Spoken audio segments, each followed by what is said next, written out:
ನೋಡಿ, ವಿರಾಟ್ ಕೊಹ್ಲಿ ಸ್ವಾರ್ಥಿ ಅಲ್ಲ, ಅವರು ಸಾರಥಿ, ಆಮೇಲೆ ಸ್ಫೂರ್ತಿ. ಅದ್ ಹೇಗೆ ಅಂತ ಇವತ್ತು ಡಿಸೈಫರ್ ಮಾಡ್ತೀನಿ ನಿಮ್ಗೆ.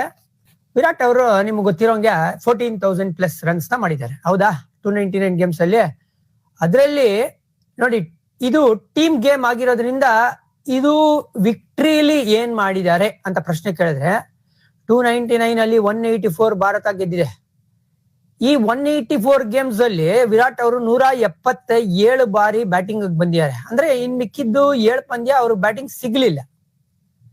14,000 ರನ್ ಅಲ್ಲಿ 10,228 ರನ್, ಅಂದ್ರೆ ಮೋರ್ ದನ್ 70% ವಿಕ್ಟ್ರಿಲೇ ಬಂದಿರೋದು. ಅಂದ್ರೆ ಇವ್ರ contribution has resulted in victory for India ಅಂತ ಕತೆ ಹೇಳ್ತಾರೆ. ಆಮೇಲೆ ಏನ್ ಗೊತ್ತಾ, ಆವರೇಜ್ ವಿಕ್ಟ್ರಿಗಳಲ್ಲಿ 75.20. ಅಂದ್ರೆ ಈ ವ್ಯಕ್ತಿ ರನ್ಸ್ ಮಾಡಿದ್ರು, ಬಿಗ್ ರನ್ಸ್ ಮಾಡಿದ್ರು ಅಂದ್ರೆ ಇಂಡಿಯಾ ಗೆದ್ರು ಅಂತಾನೆ ಲೆಕ್ಕ.